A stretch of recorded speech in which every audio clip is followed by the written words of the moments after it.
you're listening to American Ghost Towns on EGH Media. We met in the middle of the swinging bridge, the fishing lure stuck on the ledge, water underneath crystal blue, crystal me and crystal you. You leaned in and whispered in my ear, don't you know that this place, it's a ghost town, ghost town. Don't you know that this place is a ghost town, ghost town. Hi everyone and welcome to part 3 of American Ghost Towns here on EGH Media. I'm Stephen Lambert, co-owner of both EGH Media and Extreme Ghost Hunting. A while ago, I keep saying this on every show, but I had the idea for American Ghost Towns as a way to try and bring the world of the paranormal together. I was going to start with the rest of the world. I decided to start with the States, and it's turned into something massive, which is great. I wasn't expecting the response I got. The shows are meant to be fun and informative, and I know for a fact today's show is going to be fun. So, along with this, we're going to play music. 99% of the time, the music will be from the same state as the group that we have on. If the guys who are on have got a favourite group from a different state, that's fine. We will do that as well, which happened on the last show. And again, the song that opened the show is from Blackbird Pie, who are from Washington and Ghost Towns, and you can hear the full song at the end of the show. But moving on swiftly, I would like to say a big welcome all the way from Colorado, where the weather is changing, I believe, from Spirit Realm Investigative Project, is LeeAnna Jonas. Welcome. Well, thanks for having me, and I want you to say investigative 3 times fast. I knew you were going to get us straight away. For everyone that's obviously listening and just listening, I've had this big chat today with Paul, because I can't say the word investigative, or because it's investigative, or so I had a little word with LeeAnna before we came on air. She said I can say SRIP, which is easier for me. So from now on, LeeAnna will be saying the word, and I will just be saying SRIP. So I just want to kick off, LeeAnna, just tell a little bit about yourself and your team and your positions within the team, if that's and your team. If that's fine, you can go ahead. Well, I've been in the paranormal basically all my life. I saw my first apparition when I was in 5th grade. Same as my girls, they've experienced some things. We can talk about that later on, but we're based in Denver, Colorado, but we specialize in the mining towns and ghost towns in the hills and mountains. And there's one particular town that we like to frequent. We've kind of got to know the spirits in Central City, Colorado, which used to be the richest square mile in the United States back in the day from the mining and the gold. We're a 3-girl team. And I would say 2 of us are kind of sensitive. One's kind of a skeptic, basically a real hardcore skeptic. You know, it's just us 3 girls. And what's really cool about where we frequent is we run into a lot of the same spirits. It's like they rotate in the town. So the more that we're there, the more they get to know us. And sometimes, you know, one will show up in one spot, and then him or her will show up again in another spot. Depending on what kind of equipment we use, we can verify that and validate it. But, yeah, we're just 3 girls, and we do have a guest medium, Allie. She used to be a full-time member, and now she's just coming in now and then because of her schedule, but she's the medium and kind of helps us out. We also use an angel reader that helps us with crossovers if there's any spirits that need help. She's the one that we, as the go-to girl. Excellent. Yeah. Perks of the job, me, you see, haven't been able to get all girl groups on the show. That's the perks of the job. I was, on a personal level with yourself, was there something at an early age that intrigued you with the paranormal, that got you involved? Was there an experience you had in younger years that maybe led you on the path to where you are now? Yeah, like most young girls my age, and probably still do it at their time. We messed around with Ouija boards and seances, and we used to hang out in my one girlfriend's basement that was decked out. She was an only child. She had every toy under the sun, so we would hang out there all for hours and do stuff. And we were into trying to connect with the dead. And there was a story on the news of a woman who was a babysitter, and she killed the baby she was watching and then killed herself. Right. Yeah, so we decided that we wanted to talk to this woman and that we tried to conjure her up seance-wise. And at one point, we all looked up, and we saw an apparition of a woman with a baby in her arms in a rocking chair and a knife in her hand. Oof. And all three of us saw it and screamed bloody murder and ran up the steps. We couldn't even talk. Her mom didn't even know what was wrong with us. We couldn't speak. And it's just been engraved in my mind. I mean, I can still see it. I could draw a picture of it. I'll never forget it. And it's just been a quest of mine ever since to learn more about the other side. Unfortunately, I got a hold of one of the girls after 30 years, and she remembers us being scared, but she didn't remember why. So she kind of backed it off in her mind, but I've always been intrigued. I grew up with a mother who did not believe in any of this, so I kind of kept it to myself, and it's just always been a part of me. Now, what really got me into the actual investigative issue was Most Haunted. I was an avid fan of Most Haunted, in the UK, and was that on much in the States? Oh, the show was on. I know it was on every week here in the UK, obviously, but I didn't know how often, how frequent. Yeah. Before Ghost Hunters started and Ghost Adventures, the main show was Most Haunted. There was no other shows out there like it, and it was on for a good 5 or 6 years, I believe. I mean, we saw it from day one. I don't know how they hooked that up, but we saw it on the BBC America. And then they went, I think it was the BBC America, and then it switched over to the Travel Channel. And the Travel Channel kept it, and then all of a sudden, poof, they were gone. As soon as Ghost Adventures started, it just knocked them right out of their spot. I know there's probably more political issues about it that I don't know too much about. Yeah. There's a lot. Yeah. So I don't know all the details on that, but I loved that show. I loved it. And then all the, here in the States, all the other shows came about, and it was like, wow, there's equipment I can use, and there's an actual way of documenting this stuff. Let's go for it. And in 2010, October, is when I started my team officially. Excellent. I know you touched on Most Haunted there, and probably a lot of people won't admit it, but I think, especially in England, that's what spawned everybody to go off sort of ghost hunting. And I think a lot of people who probably deny that actually like the show now did actually like the show. I enjoyed the show. It was entertainment, and it made sort of helped me start off to go searching to look for groups to join and things like that. And I think it was a turning point to get people off their backsides and out there doing stuff, especially in the UK. But like you say, it's gone now, and nothing's really replaced it over here as yet. Hopefully, that may change. But I was wondering about your group as well. I mean, you said obviously you're 3 girls, and I imagine is that sort of a closed group of 3 girls, and there's no intention of bringing other people in apart from, you said you bring in the medium or the psychic. Is that basically a closed group? Yes. Yes.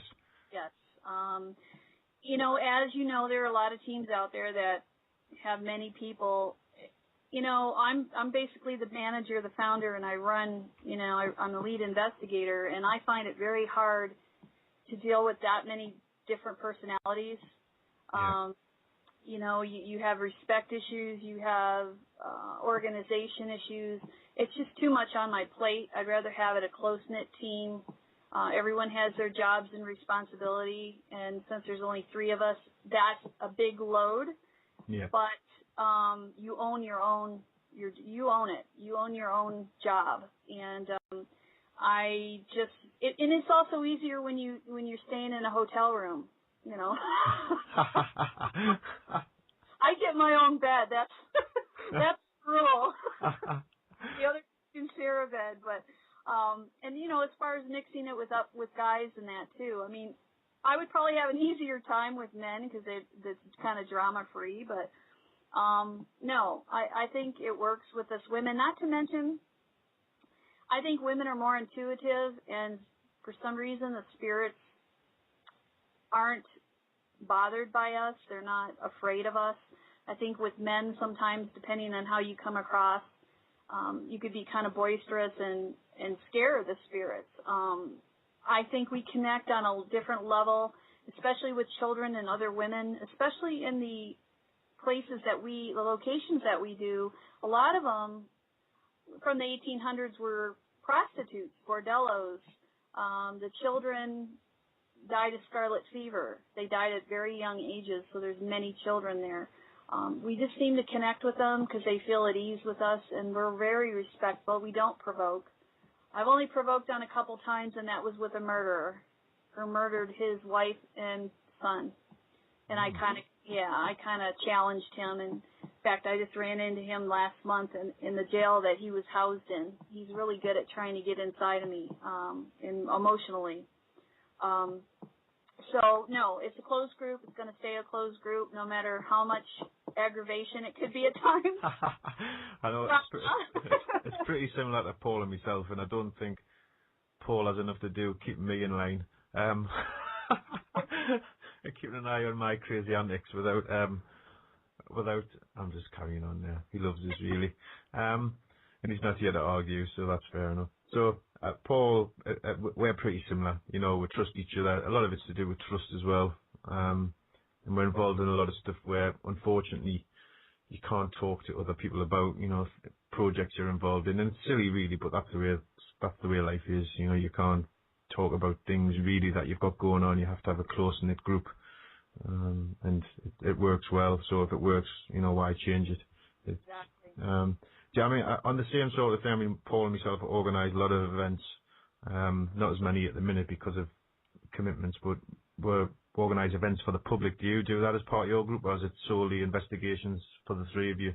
It's solely investigations, and the reason I do that is, I mean, there are a lot of groups that are really into the event situation. They're all for bringing people in and showing them how to hunt and everything, but you know, I just think that it's that much more responsibility, especially here in Colorado. They usually want you to carry insurance. Yeah, that's the same in England, yeah.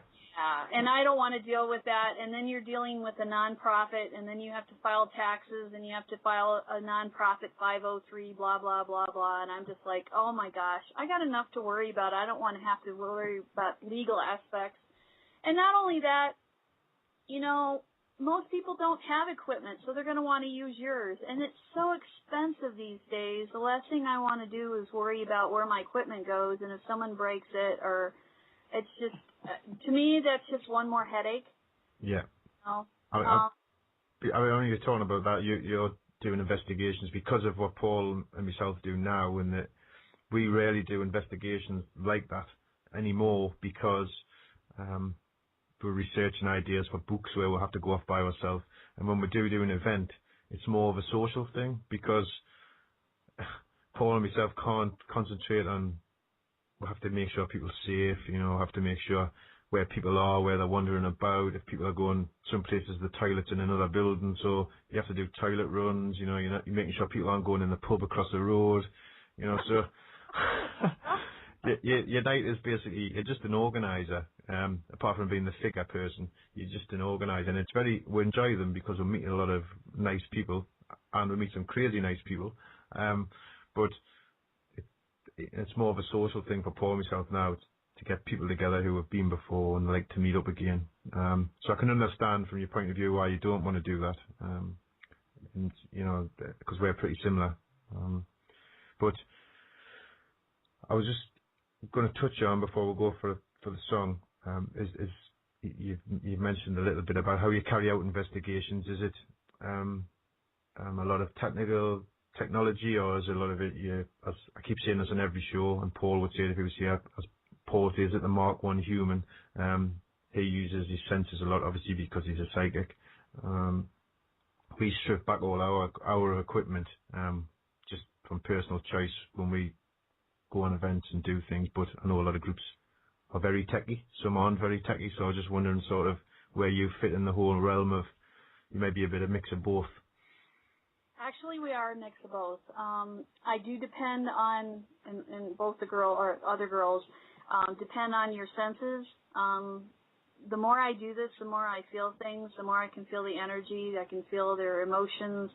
So, I always tell them, make sure you tell me what you're feeling. I want to hear what you're feeling. I want to hear if you've been touched. I want to hear if you feel a cold spot. And then we'll back it up with the equipment.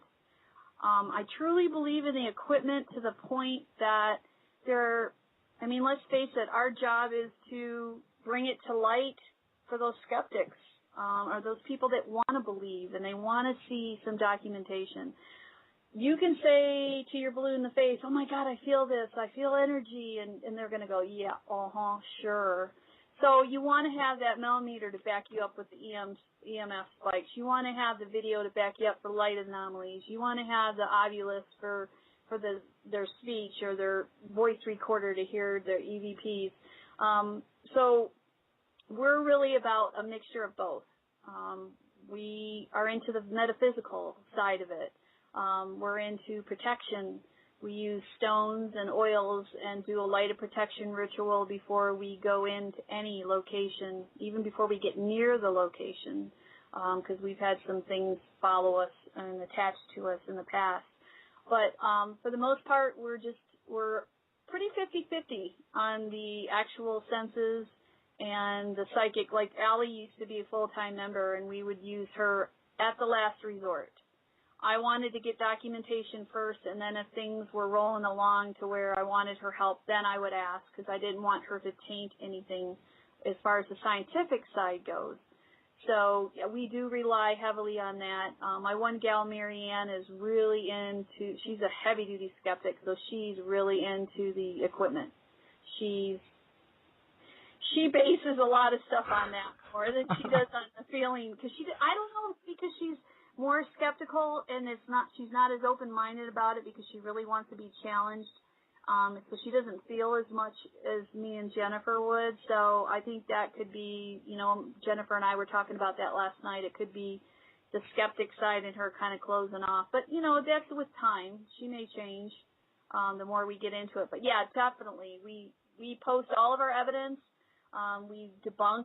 We love to debunk. And I have a buddy of mine who's doing a show here in the States called Haunted Encounters, and he hates that word because he says, well, you're saying that it's not paranormal. No, I'm not saying that. I'm saying that I need to rule out everything that could possibly be man-made or, just light switch or whatever, It's just ruling out, but we use the word debunk as ruling out to make sure that it positively is paranormal. So, excellent. Yeah. Definitely use the video and any evidence that we have. We're real big on that. Well, that's excellent. Well, that's come to a nice spot because I think it's time for a song. I mean, I know when we come back, I'm pretty jealous of some of the stuff I want to talk about for TV and a couple of the places you've been for to do TV about. But as promised, we have an unsigned band called Angel City Rejects. I'll tell you a lot more about them when we play the second song. But they're from Colorado, and the first song I'm going to play from Angel City Rejects is White Trash. Here it is.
welcome back everyone to EGH Media. I'm here with LeeAnna Jonas and from SRIP, and I'll let LeeAnna say what SRIP is because, well, it's a bit of an ongoing joke. Is Spirit Realm Investigative Project. Investigative Project, there you go. You did it! You can start. I'll put star in your forehead. Starred, excellent. A couple of things I want to chat about now, LeeAnna, is obviously you've been on television, which is great, and I will put the links for the people that are listening now. Those links will be in the chat room, so you can look at those, and they'll also be on the show page. So if you're listening after the show's been aired, the links will be there. I don't know which one you want to start on first. We have the Paranormal Challenge, or we have the My Ghost Story one. Which one would you like to start with, LeeAnna? We'll start with Paranormal Challenge. That was the first one. So how did that come about? Did you have to apply to go on it, or did someone approach you to go onto that song? Onto that song. I've got a song on my head. And onto that show, sorry. No, what they did was they publicly put it out on Jeff Ballinger's website, ghostvillage.com. Jeff actually is the writer for Ghost Adventures, and he's a researcher. He does all the research for the show. And this was a side project for Zach Bagans, who is the lead investigator for Ghost Adventures. All the guys in Ghost Adventures basically started in film school. That's how this all came about. Zach was challenged by wanting to know about the other side, but when this came up with his film school, he started to talk about doing a documentary, and that's when he started with his investigating. That's what broke them, was the movement, a poltergeist movement they caught on video. So he did a side project called Paranormal Challenge, and what it basically was taking two teams in a location, and it was basically a contest of different points as far as your group, your knowledge of the location and the history that you bring into the investigation, the evidence review at the end, that you had to have 3 different pieces of evidence of different categories, and you would swap. It'd be a 4-hour investigation, 2 hours on one particular area, and then 2 hours on another, and the teams would swap. So we were pitted up against 3 guys, and we were 3 girls. We ended up in California at the USS Hornet battleship, which was used in World War II. Jealous. And I've watched this clip, and I'm really jealous. And what was really weird about it was, basically, because the Travel Channel is pretty cheap when it comes to this show, they were very cheap. We got $80 each for the whole show, which paid for our gas to get back from California. They put the call out. Everybody went and applied at an email, and then they would whittle it down to the different locations. Well, unfortunately, they weren't going to be doing a location in Colorado. So they had told me this, and I'm like, look, we'll go wherever you want us to go. Well, they literally took advantage of that. So they put us on a Skype interview, is how they usually handle it. I think there was like maybe 5 or 6 teams that they had done Skype, and then the casting director would pick his picks, and then he would send it to Zach Bagans, the producer, and then Zach would go from there and pick, and we were picked. So, yeah, but it was pretty hectic because you really had to keep on top of the emails and such, and you could drop through the cracks really easily. So I was very adamant. In fact, the casting director said he never met anybody that was on top of the stuff and really pushed like I did because I wanted it bad. So they called us on a Wednesday to tell us that we had to be in California by the following Monday, and all of us had to work Friday.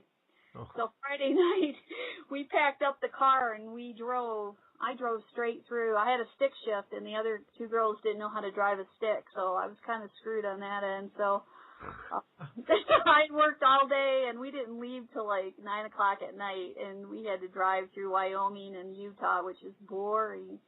And then the top at half of California into San Francisco, and our air conditioner went out in the middle of the desert. Yeah, it sucked. So we ended up having to go to the garage and pay money to get the air conditioner to work, and then I just couldn't drive anymore, so we finished the truck the next day. Now, I've had some past life issues with drowning, and I don't like ships at all. I was going to say, not a good place to be if you had past life. Here's, they didn't want to tell you where you were going, and they did at the last minute, and they're like, you're going to be on a ship, and I'm like, no, my worst nightmare has come true. I have to investigate. Not only do I have to investigate in front of millions of people, because it's going to be on TV. You got people watching you. The judges are critiquing you, watching your every move, and you're just like, holy crap, and you got a camera guy behind you and a sound guy behind you, and you're trying to whittle your way through these little compartments in this boat, and oh my God, talk about stress. And then on top of it, I have to be on a boat that I'm scared to death of. So I had to resort to going there the day before and facing my demons and my fears. I was going to say, when you turn up and say the USS Hornet, though, that must be like, to me, that would be sort of a mecca of ghost hunting. I mean, I've been talking about this briefly before. My granddad was on a ship in World War II, which was sunk, so I've got a bit of affiliation with naval vessels and things like that, and I love history. That would have been, to me, I don't like flying, so boats is the next, boats and ships is the next best thing. I hate flying, so, what was it like when you turned up and obviously seeing it? I mean, the thing will be massive, Actually, it's big, but it was an aircraft carrier. I think cruise ships now are bigger than that. I was on the Queen Mary, and I thought that felt bigger. But, once you're on deck and you're below deck, you really don't realize that you're in the water. And that's one of my fears, is knowing I'm below deck and in the water. I think it happened so quickly that I really didn't hit me till it was all over with. So I didn't really get to enjoy the moment, because it was so stressful. I mean, here we're driving across country and all this stuff happens with the car, and then we get there and, it's 16-hour days of shooting. I think we shot 3 days, and then they put us up in Oakland, which is not the nicest place to be, and it's just like, So, I think once you got home and it hit you, you're like, wow, I did this. I actually made it through, So I would love to go back and really get to savor the moment and really get to enjoy the boat more, and dig in more to the history, because it was so quick. They took us through. You had to really concentrate on what you could. They didn't want you to write anything down, so everything had to be stored in your head, and it's right. like, am I going to remember this when the time comes? You got all this thrown at you. So it was.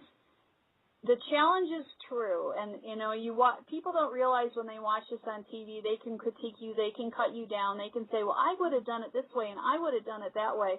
You don't know what hell somebody goes through until you're in their shoes. People, the other teams that were on the other episodes, they got it. They know exactly how bad it was trying to get through 8 hours plus of video and audio in 4 hours, and you've got people coming in and out and talking and yakking, and it was just ridiculous. I mean, the stress. You gotta find something, needle in a haystack with evidence,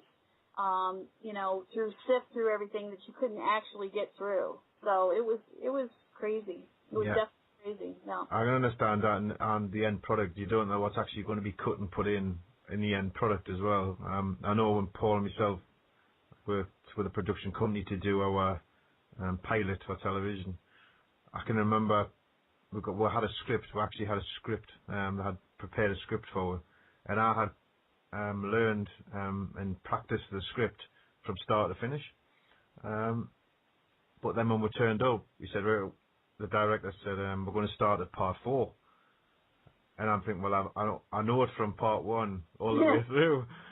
And he was like, well, now we're going to start at part 4 because we need the sunlight for this scene. And that was me gone. So my mind had gone because I'd set my whole basis on this whole script from start to finish. I hadn't programmed in my head that we may start in a different point in the script. And it took us about 2 hours to actually settle down and think, well, I know the script. it's going to be in a different order, and it's really difficult. And like you say, people don't understand when you do it. And the first scene I did, spot on, and then he said, right, we'll do it again, and then we'll do it again, and then we'll do it again from a different angle, and it's just like, God, how many times do you want to do this? You know, and you don't realise how hard it is to actually stand in front of a camera. And you've got to try and switch off. I think to some point, to some degree, you sort of switch off from what's around, especially my friends who are inside the castle waiting to do an event after the filming, who were like waving and shouting. Didn't help matters. And it is really difficult. And it's good to hear someone else finds it difficult. Yeah, and we're seasoned now because we've done 2 shows. I was in radio and television production in college, so I mean, I had a background in it. Son just got through college doing the same thing, and but for your average person that some of these teams that have never experienced any of that, I'm sure it was a rude awakening. But once you learn it, then you know what to expect. Yeah. Like when we did My Ghost Story was based on an actual investigation that we had, because you had to send in evidence. 4 months of going through evidence with these. Oh, can you have one more thing? Hey, can you find another EVP? Hey, can you, and you're like, oh my God. And then they don't even use it all. I want to string them up, I'm like, are you serious? What happened to all this stuff I sent you? They don't call you. I've seen teams post on their page, oh, My Ghost Story got a hold of us and they've been asking us. That's not true. You have to prove yourself to these TV stations. They don't come looking for you. You have to apply. You have to put forth the effort. You have to follow up on all the emails. You have to send them evidence. You have to be on top of stuff. So these folks that, I've seen a few teams that have said, oh, we're being asked to do this and that. That's a plain, flat-out lie. It doesn't happen that way. So My Ghost Story, unfortunately, what they had done is originally they had like two stories in 1 hour. Well, for our season, they started having 4. So we did 17 hours of filming at the location here in Central City. It was at the Gilpin County Courthouse and Jail. We went out to California, myself and the client, Josie Wales. His name's Josie Wales. I'm sure the United States folks will understand that. That's an actual outlaw from back in the day, his name. And Josie and I were chosen to go out and do the actual headshots and interviews at their studio. So they did pay for our flight. Had the time of my life that weekend. Because he went ahead and we stayed there a couple extra days, and he paid for it all, so we definitely had a good time in LA. But they do all the they go over the story, different kind of angles, blah blah blah, and then you get back and they send one cameraman to our location. The guy's got altitude sickness, because people get that here from the altitude. He was sicker than a dog. They didn't tell us we needed extras, so we're trying to pull people off the street to play different people, like the workers in the building, and they ended up not even using any of it. I was like, oh my God, are you kidding me? We went through all this hell, and you didn't even use any of it, because they cut it down to 10 minutes. Yeah, and I was just like, and there was another gal, who's pretty well known. She does a radio show, and she's part of the Scared team, which is part of Brian Cano and Haunted Collector, which is another show here.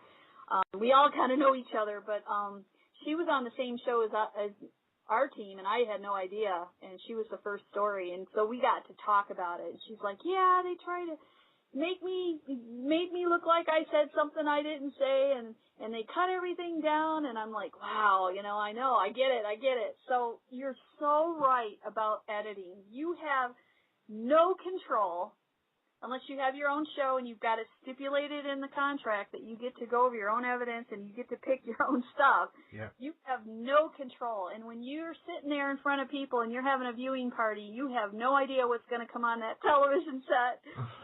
You're just like, give me a couple drinks. I got to get through this, because you have no idea. And it's either going to be good or it's going to be bad.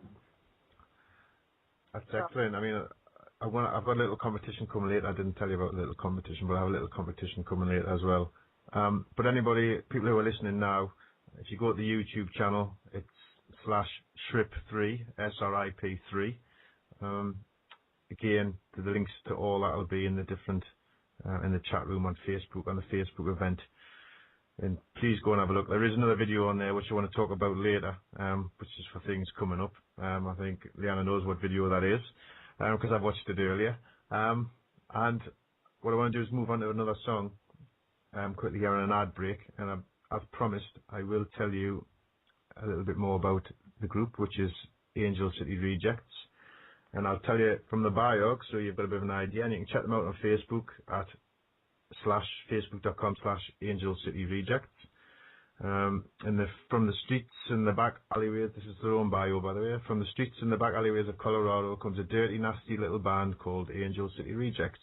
3 earthbound fallen angels bent on rockin'. There you go, that's the first bit. The old saying, sex, drugs and rock and roll is what Angel City Rejects are. If you're looking for a good time, look no further, because Angel City Rejects are here to party and you're invited. So come on, people, you've got nothing to lose. So we're going to have an ad break, and after the ad break, we're going to have Youthful Arrogance by Angel City Rejects. Have you noticed time speeding up? Join me, Inez, and my co-host Greg for Inez and Greg Present Energy, for a consciousness-expanding hour of discussion and music on psychic energy. That's Inez and Greg Present NRG, right here on EGH Media and Block Talk Radio. Extreme Ghost Hunting Presents, which is part of the EGH Media Group, is not just any ghost hunting show. On it we chat to the top people in the world of the paranormal. Now, to make sure you don't miss any of our shows, you can like us. You can like EGH Media on Blog Talk Radio. Then you'll get sent a reminder every time one of our shows goes to air. Now, if you choose not to like us, we can send some of our team to persuade you otherwise.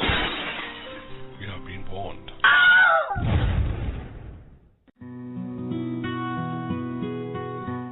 The Spirit Hour covers all areas of spiritualism to help you understand your own path and development in a fun and informal way. You will find something to take away from listening to our experienced guests, so don't miss out. Press the follow button.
What I want, I say what I need. Out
welcome back again, everyone, to EGH Media. Here with LeeAnna Jonas from Spirit Realm Investigative Project. Hey. Hey. Or SRIP.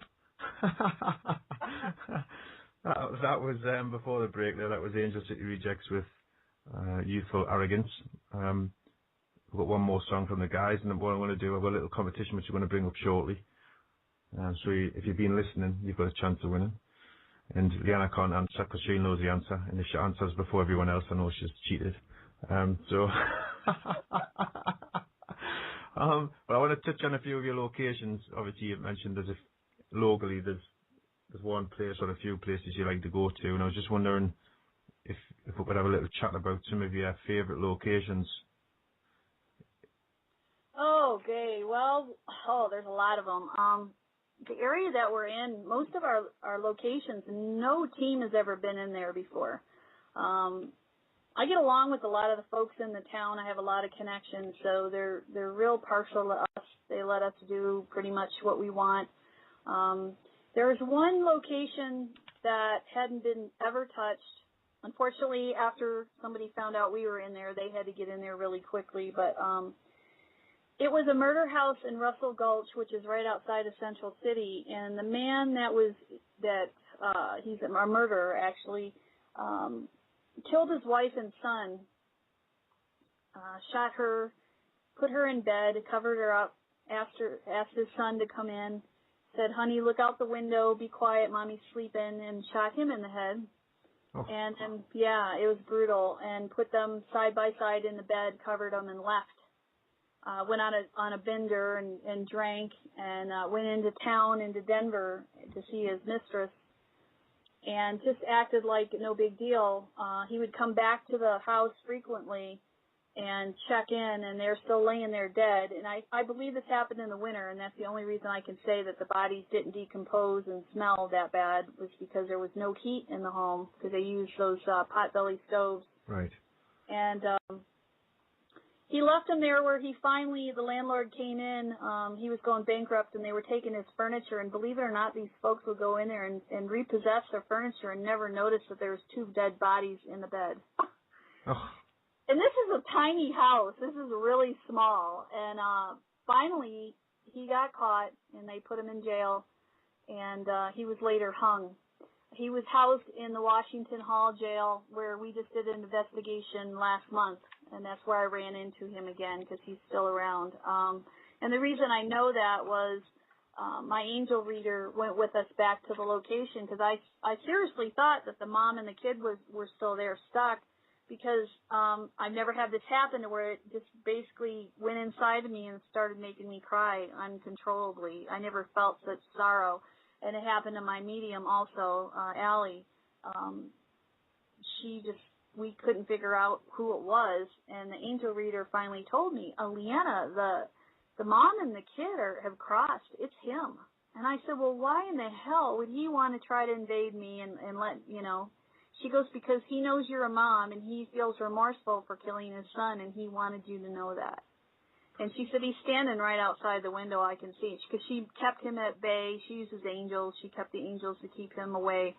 And we offered to cross him over, and he refused. He said he wanted to be punished for what he did, and he wasn't going anywhere. And that's where he showed up later at the jail last month, where he was housed. Finally, they moved him to the jail where we actually did my ghost story. And later he was moved, and they hung him.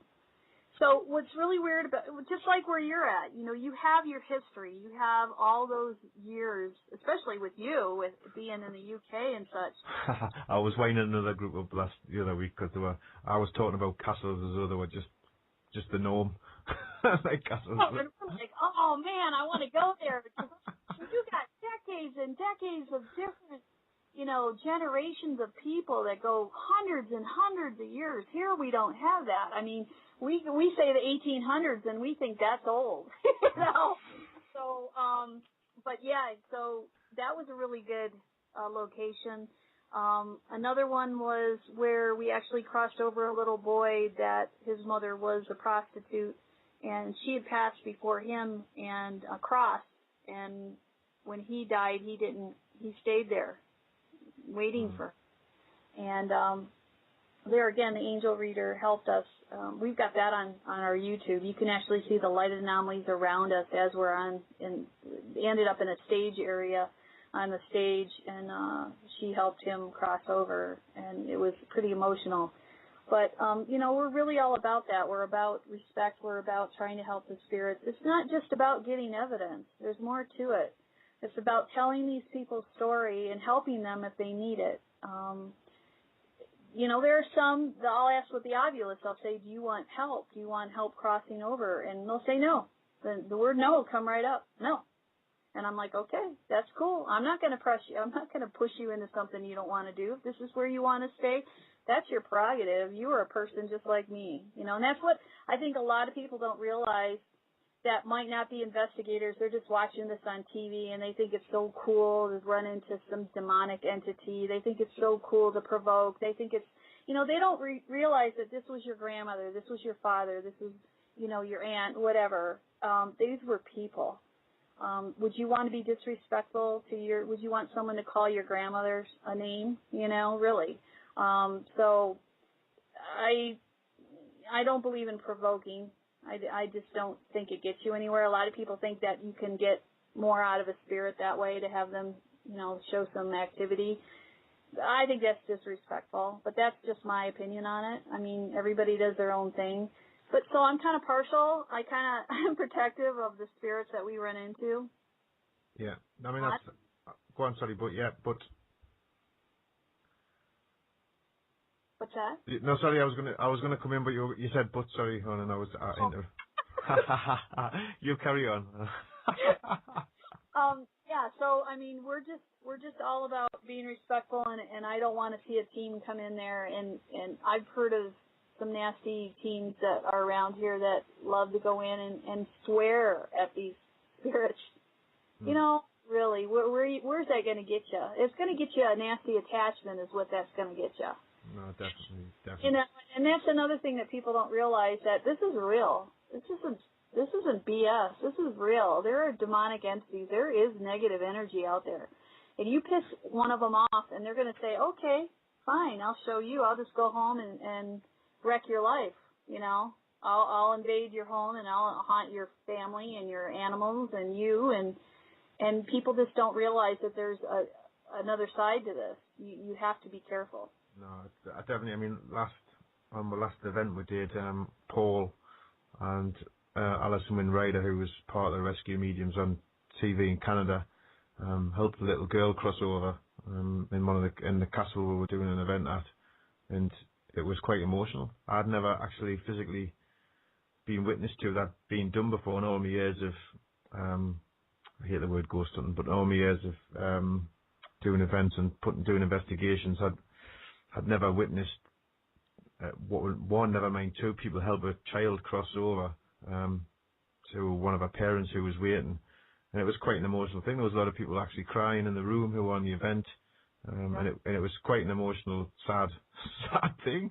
It took me aback a little bit, because I had never sort of experienced that event before, and I think it was a bit of a solemn mood after that happened. Everyone thought it was like.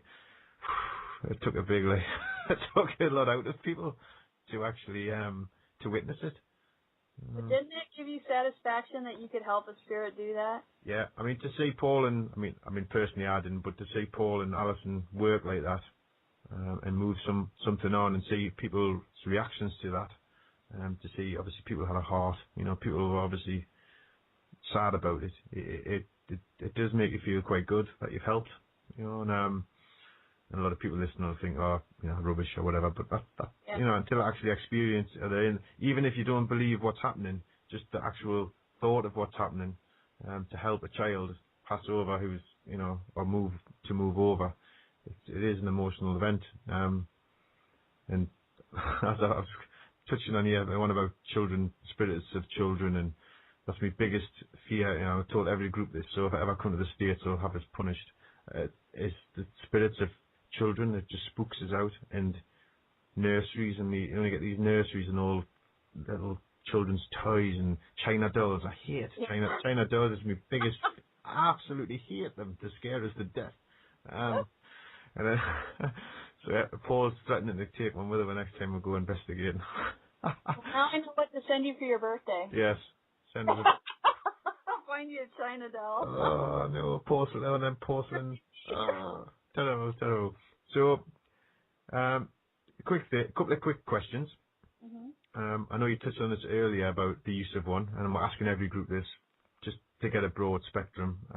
Do you use Ouija boards on locations? Hell no. Right, that's fine, and that's fine. And no, I don't believe in Ouija board. I mean, I believe they can cause damage. I believe you can open a door that you can't close. Yeah.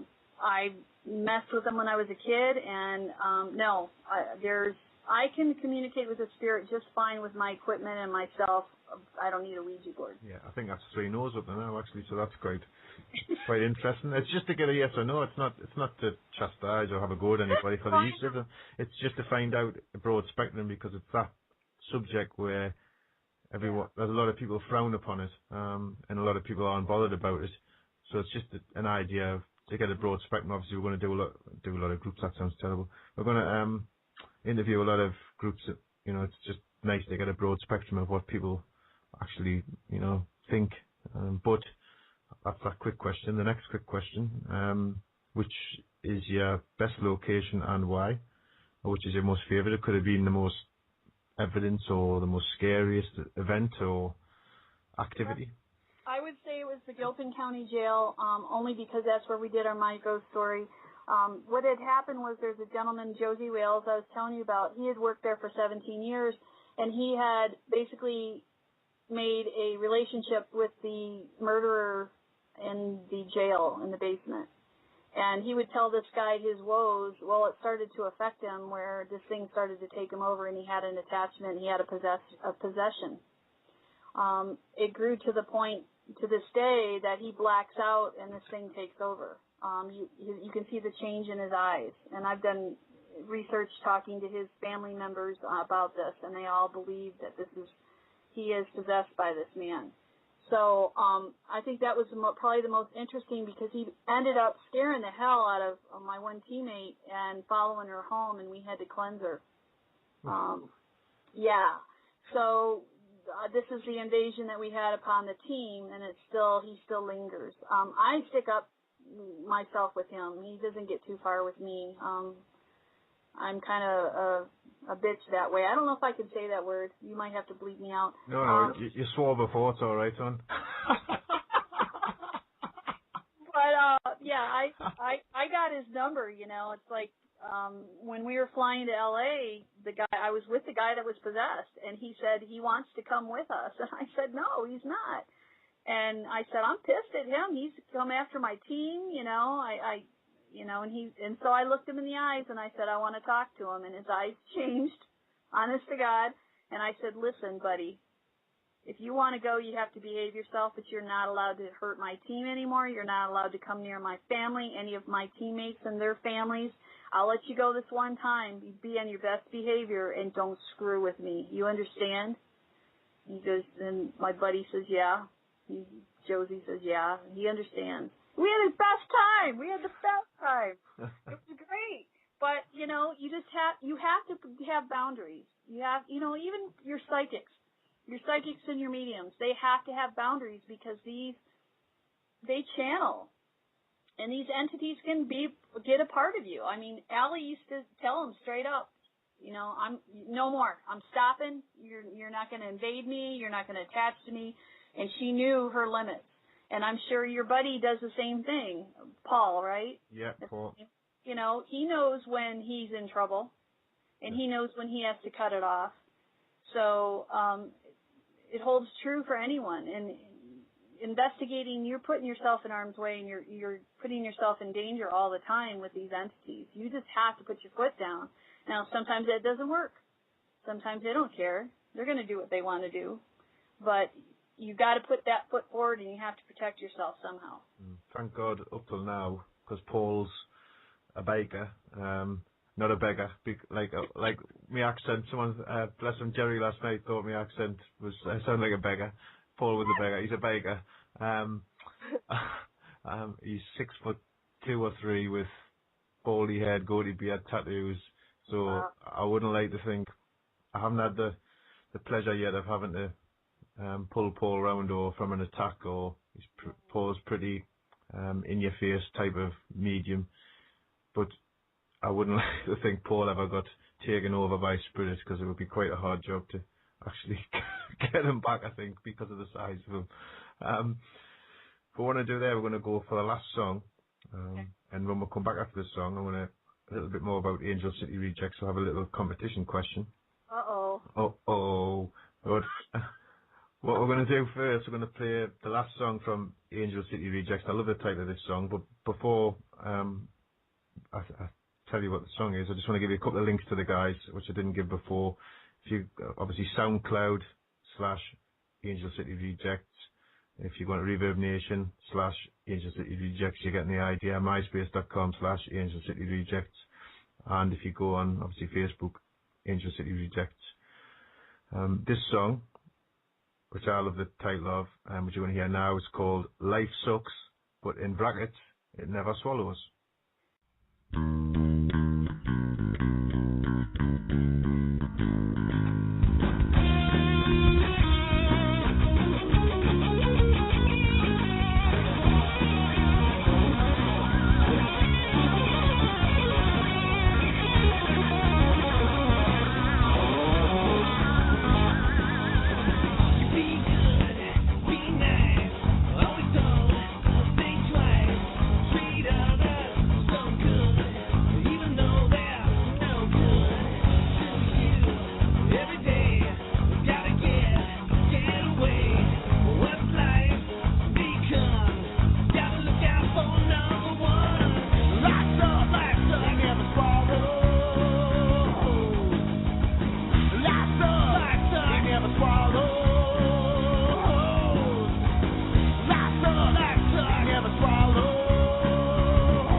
Welcome back again for the last little part of American Ghost Towns here on EGH Media. I'm Stephen Lambert, and with me I have the very funny and very nice LeeAnna Jonas. Hello. Hello. I thought you were gone there, but you're not, thank God. I'm here. The storms in Colorado. Yeah, it's ruined. And the group is Spirit Realm Investigative Project. You did it. I'm getting better now. I may just have to record my voice saying the first ones and just edit it. Get in. Go. And the guy's website, sorry, I should have said on Facebook, if you go on facebook.com/ Spirit Realm Investigative Project. You did it again. There you go. And I will be links to all those in the chat room for you guys listening, and it'll be on the show page. But as promised, we have a little competition. And if you were listening earlier, you would have heard, and don't be writing the answer down. Yeah, you know it anyway. But I'll tell you what the prize is first. Don't get too excited. Okay. Back in 2011, Paul and myself did a ghost hunting event for Halloween in the UK, and we got some little posters designed by a guy who is associated with Colin Fry, who's a big medium in the UK. Designed some posters for, and I managed to stumble across them before we did these shows. I had a pile left, so I thought, Paul and me can sign them, and I'll hand them out as a competition prize. A4 posters. I'll put a couple of more little bits and bobs when I send them, and I'll post them anywhere in the world. So whoever gets the answer to the question and emails us, we'll pick a one at random.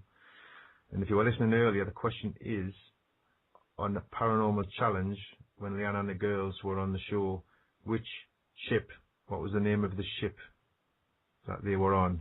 Quite easy. And if you're listening now, you can rewind back after the show's finished and listen again. And I won't change the question, obviously. So, you can get the name of the ship. If you email myself, it's Stephen with a PH at eghmedia.com with your answer. I will give it about a week or so after the show airs. After you've listened to you can start emailing now if you wish. And I'll pick one at random, and then I will send the stuff off, hopefully across the pond somewhere. There you go. So, obviously, we chatted quite a bit, but one thing I wanted to chat about, which is quite funny, is a little video on your YouTube site. Yeah. What you're laughing about. I'm wondering which one you're going to pull up on me. No, it's the one. It's the one that's the first one you come into. If you go to YouTube/SRIP3, it's the one to do with Stranded. Yeah. Yes, and I just wonder if you could explain a little bit about Stranded. Okay, Stranded is by producer Josh Gates, who did Destination Truth, which was a sci-fi show here in the States. He's doing a side project now, which is called Stranded, and what they do is they take your average Joe Schmo off the street and put 3 people in a location for a week.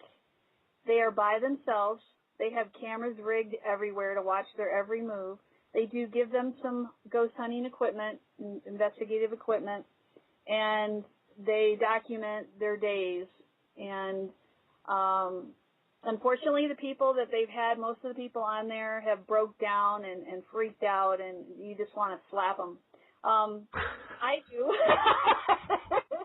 Because it's just ridiculous. Well, I got to understand, they're not investigators. They haven't been around it like we have. So they basically put the call out on their Facebook page. In fact, the voting ends on May 15th, to vote on your favorite video. Now, what they wanted was, they didn't care this time, they said, if there was a team or not, which I was shocked because I didn't think they'd ever really want real investigators on there.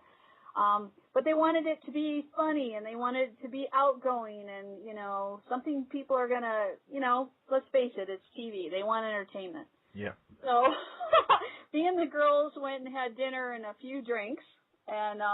You can't tell, by the way. There's a few eyes are gone, but there you go. And, well, I've been, on a couple shows. My 2 girls haven't been on all the shows, so because they're newer team members, they weren't savvy in that kind of thing. So I thought, all right, I'll loosen them up, give them a couple drinks, and they'll be fine. Well, they were. In fact, Jennifer was really good. Jennifer, she is hilarious. And, we did this all in one take. I just set up a camera in my family room, and we went for it. And, wow, yeah, she does fart a lot, unfortunately. I have to feed her Beano all the time. Girl's got problems. So, yeah, I have to watch what she eats, and I have to give her Beano because she just will blast during investigation. So, Yeah, so that was part talking about that, and I didn't know that she was that flat-chested that she put those little rubber breast things in her bra. Yes, I've seen them come out, yes. Calls them cutlets. So all of a sudden she whips these things out on camera and starts doing all this crazy stuff, and oh my God, I edited out the laughter after that because we were rolling. It was so funny, but yeah, it was a good time, and I don't think anybody can come close to our video. That submitted it. We definitely want to give them entertainment, but on the serious side too, we told them, look, we want to get evidence. That's the main thing. We want to get evidence, but we'll have fun doing it, and we do that on a regular basis. We film just like a production. We film all of our investigations. I run it as I am the narrator and explaining equipment and stuff and where we're at and the history and all that. We do it just like it would be a show. So, we're already savvy in that, but we want to try it. First of all, I want to see if it's real. I want to see if there's no fakery involved.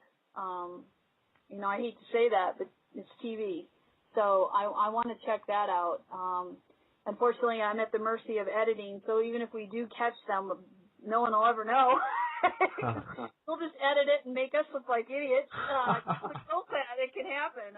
I know. It can happen. So, yeah, so Stranded, we're going to try to go for it. Hopefully we'll hear from them. We were number 2 in the voting, and because there was gals that were up there a long time ago and must have had a lot of friends. So they're way ahead of us, but we're number 2. So hopefully we'll see if we can get on that show and check it. I want to get the crap scared out of me. And, I've never really had, maybe because I stand up to them. Like I said, my one teammate, it came after her. I've never really been scared shitless, and I think I really enjoy that, to tell you the truth. I'm into being scared as an adrenaline rush. I mean, I laugh, too, when I get scared, so it could be pretty hilarious. But, no, I really want to check it out, and we're all up for it. So bring it on. No, that sounds really good. I was just going to ask, sort of, what's next for the group? What stuff have you got going on, or what things are imminent for the girls? We do have another show that's interested in doing an episode on our town, so we're waiting to hear back on that. And the next investigation we got lined up is in a location, and I'm not going to say because we do have a lot of people that are looky-loos and try to show up, believe it or not, in a 10,000 square foot 1800s factory building. So it's going to be torn down at some point for a parking garage of all things. So we're trying to get in there before that happens.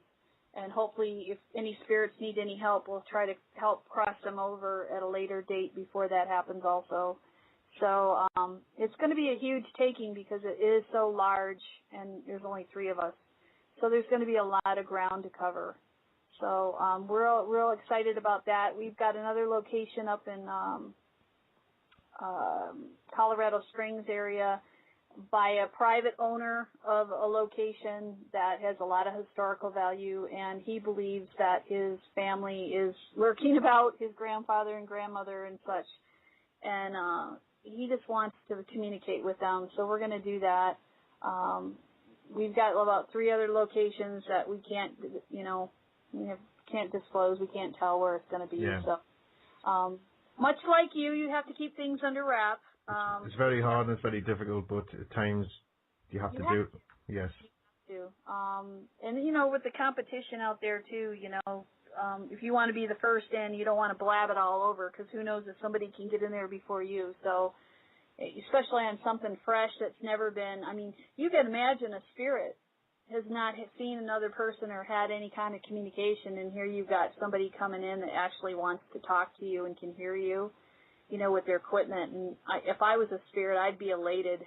I'd be just talking up a storm. And a lot of them do. We use the Ovilus all the time. That thing works fantastic. Do you guys have that over there? Do you guys buy it from here and use it? No, I've never.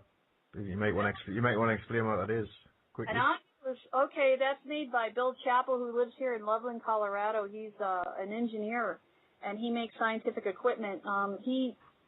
The Ghost Adventures guys are the ones that kind of brought his stuff to light.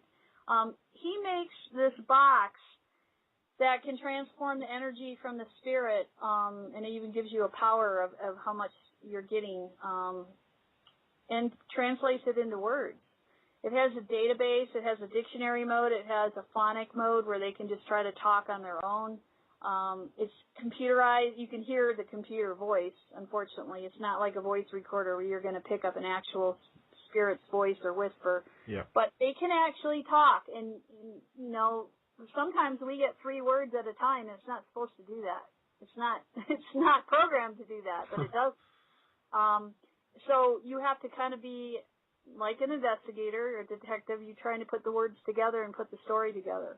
And for some reason, they can manipulate it really easily. Another piece of equipment, do you guys use Melmeter there? Yes, yes. Okay. So Gary Galka's Melmeter, which is great because it has a dampening field. It's not like a K2 meter where it can pick up any kind of electrical field. It has to really be something for that Melmeter to go off.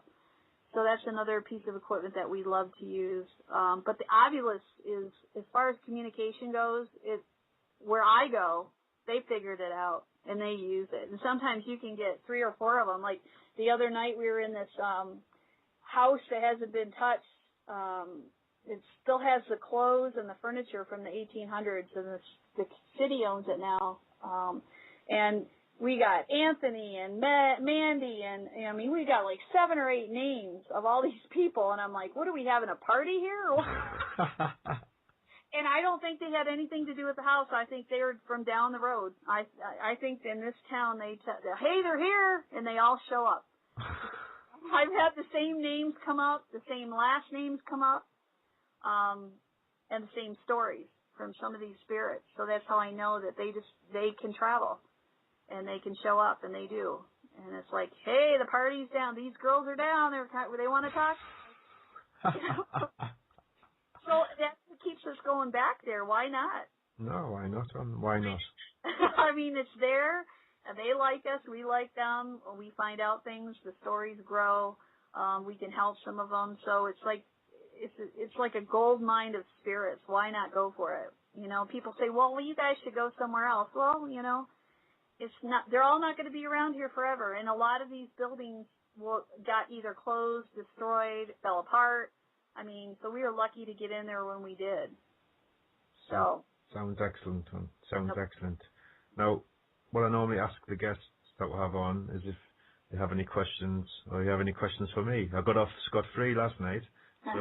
Well, what kind of equipment do you use over there? Do you have anybody that makes stuff in the UK that you use? Like I said earlier in the show, like sort of Paul and me sort of don't use. Don't use the equipment? Well, we do. I mean, we'll have video cameras and like, but because of what we do, we go in. We made a conscious effort to strip away everything, and try and do it with the research. So that obviously I do a lot of research on the research side of it, the history side of it, and we'll go armed with a lot more facts and obviously Paul's ability. We try, and because we don't do investigations like you do as such anymore, we do events. A lot of people bring their own stuff with them, but I've fallen behind a little bit because I just stopped using equipment. I didn't spend hours setting stuff up on certain things, putting cameras all over the place, which we've got, and we sort of just went in with our own knowledge. My knowledge and Paul's obviously psychic ability, and we went in that sort of frame of mind and do a lot of walk rounds and vigils in certain rooms, and I haven't chose, as I was talking about this last night, I haven't chose to develop this. I'm starting to pick up on a lot of stuff which I don't really want to develop at the minute because of what we do, and I'm in a lot of places by myself, and I don't want to be open and be by myself, which isn't very safe. And I've had a bad experience at the place where the posters was for the competition. I was up by myself in the woods, not by choice. I ended up drifting away from everyone, and I just stood. You had to go to the bathroom? And I just stood and gazed into space, and then I started to cry for no apparent reason. And my girlfriend was panicking, saying my face had changed, and afterwards I was saying, was that not a good thing? My face has changed. And for about 2 or 3 weeks, about 2 weeks maybe after that, I was in a bad place. I wasn't the same person. I wasn't funny. Not that I am anyway, but I wasn't funny. I wasn't having a laugh. I wasn't, and I had to get the help from Paul and Diane, who does a lot of shows for as well, another rescue medium, to sort us out. And since then, I've sort of, because we work as a pair, Paul and myself, and I'm the one that sort of wanders off by myself into certain rooms and checking things out, and sitting in dark rooms by myself. I don't want to be open and be at risk. So that's a long way around your question, but there is people who make equipment in the UK. Unfortunately, or fortunately, Paul and myself decided not to use all this equipment, rightly or wrongly. Like you say, some people like using it. We decided just to use our knowledge and the history, along with Paul's ability as a psychic, to see what we'll come up with. And a lot of the times, Paul's very, 99% of the time what Paul comes out with is very, very good. And a lot of skeptical people will say, oh, well, he could have known this, he could have known that. But there's quite a bit of the research I do is quite deep research, which Paul wouldn't know about. He wouldn't know, and he might know the main history about the place, but he doesn't, and he actively, if I start talking about anything, shut up. Like in general conversation, if I come out with stuff that isn't, he just shut up, I don't want to be able to just stop talking about it.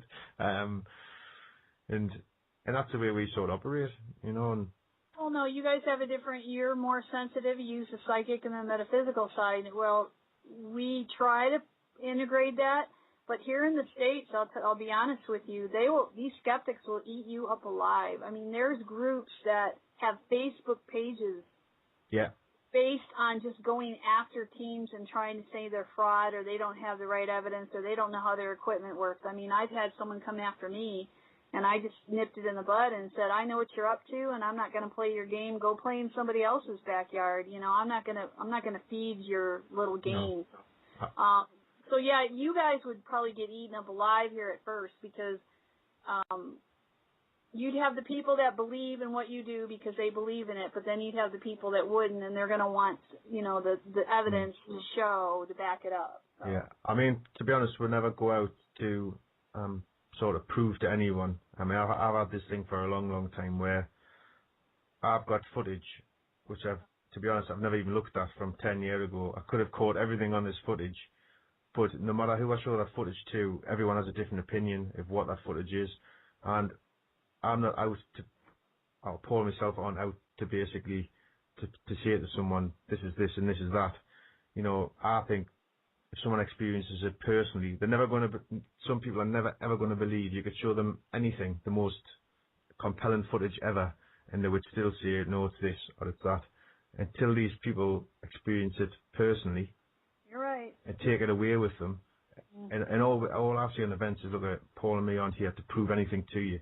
You take what happens tonight and go away with it. And if you go away with more questions than you came with, then that's good enough for me. If you've got to go away and question some things, which maybe later you can answer, some things you may not be able to answer, that's fine, but don't debunk us and this, and like you say, debunk, I'm using the word, and come after people until they've experienced it themselves.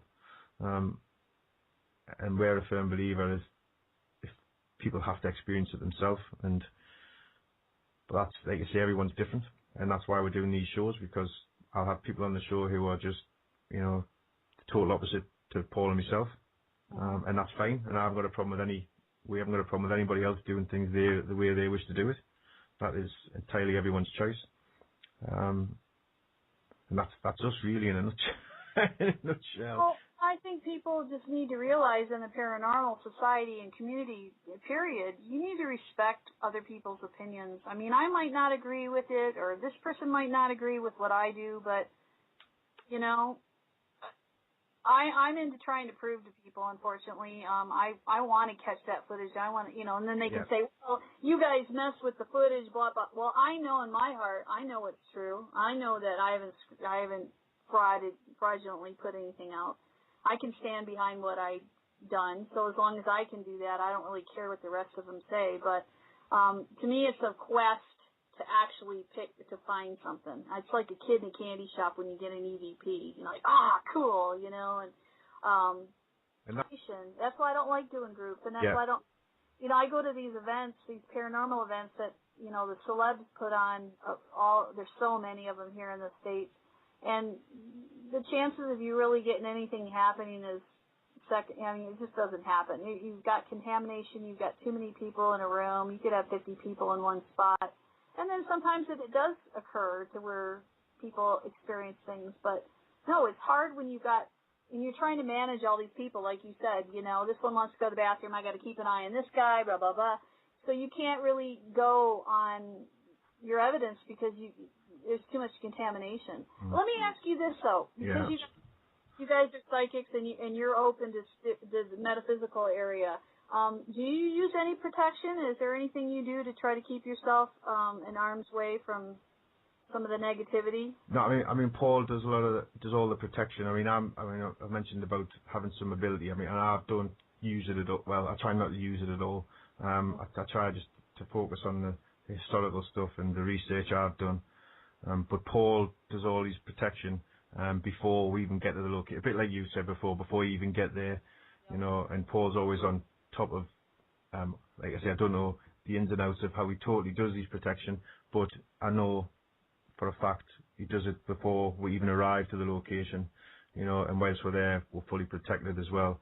I think he has to give me treble or double because, treble or quadruple because of, I seem to have this knack of ending up in, like, silly places, but it's done. Well, I'm glad that you do that because, there's a lot of teams I run into that don't believe in it. They just go in without any kind of protection, and they even bring kids with them. I don't believe in that at all because I think kids are too open to be attacked. They bring their own kids with them, but that's their thing. I personally wouldn't do it, but they just don't. I think they just don't realize that there are demonic entities out there. There is negativity out there. There are spirits that want to harm you, and it's just too easy to put people in harm's way. Yeah, I totally agree. And I was a little bit blasé until I had my experience in the woods. And since then, I've protected, myself, white light and everything, and try and ground myself as much as I can before I go to these places. Because before then, because I'd never had an experience, you just think it's never going to happen. And then after that experience, where that took us out of action basically for 2 weeks. After that, I thought and prepared myself a lot better for going to these locations. Even when you just turn up to recce them, things like that, you just don't know. You just don't know what's there, when you turn up to places like people have never been to before. So it's a very important bit, as you've said. I believe now, a very important bit of the whole investigation or event or whatever it may be you're doing. Well, this has been great, and I could talk all night to you, I think. Yeah, I just want to hear your voice. Oh. You can tell Paul, if you guys ever come over here to the States, you'll definitely have as many dates as you want because it's crazy for an accent. I shall tell Paul that. He'll love that. Tell him he'll get laid. Paul's married. He's not. My girlfriend will be listening, so we're both. Just tell his wife I said that. She'll be listening. You may cut that bit out when he's editing. I'll have to tell her. Better edit that out. But LeeAnna, it's been an absolute pleasure. Again, I'm going to give the Facebook page out, which is www.facebook.com, obviously, / Spirit Realm Investigative Project, and the youtube.com / SRIP3, and all the videos and everything's on there. Have a go and have a laugh at the stranded one, and the USS Hornet video, there'll be links for as well, is excellent. Our Paranormal Challenge. And I want to say a massive thank you. Thanks for having me on. It's not a problem, and say hello to the girls.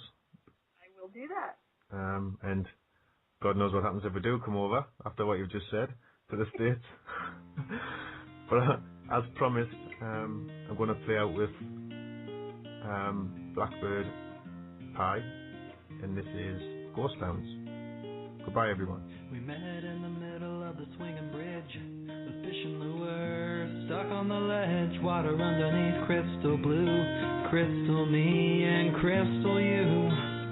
You leaned in and whispered in my ear, don't you know that this place, it's a ghost town, ghost town. Don't you know that this place is a ghost town, ghost town.